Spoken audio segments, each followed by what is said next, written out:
Okay, just wanted to show an update here. You've been seeing the time lapse up to now, but I wanted to give you an up close here. So now, just so we understand history here on this deck, this was framed over a year ago.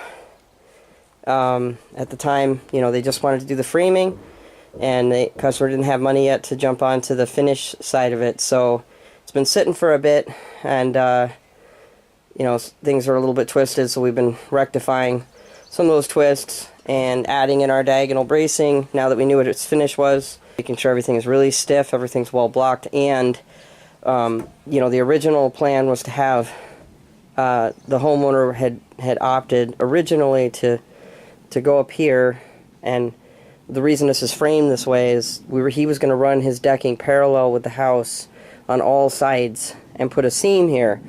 And I really, you know, I think that looks tacky. I don't think that's a good look for a deck. It looks like an afterthought. So I wanted him to do either herringbone over here or run a piece of Trex to the corner and turn this whole thing into a miter joint. So that is in fact what he has opted for us to do.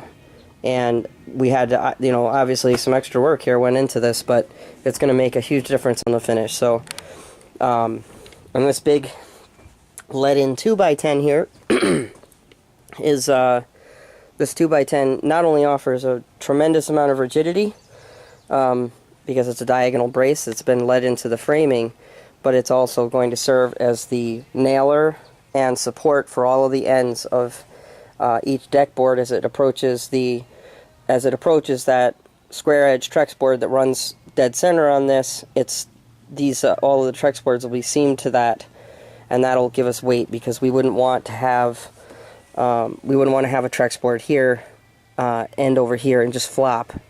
So that's the purpose of that. So, but here's our blocking. We did I showed you earlier. This is how it looks when it's all done. You can see it is incredibly strong, and I'll do another close-up later because the way that these mount underneath is worth taking a look at.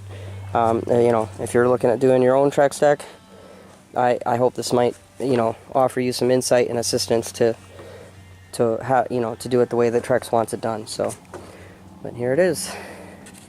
And really, one row of diagonal would have been fine for this. As I said, it's Trex.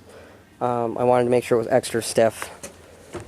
So we are actually completely prepped at this point, and we are officially ready for decking. So we are going to begin. We've already done all of our layout, so we're going to get our wraps on and begin the process of screwing our Trex in.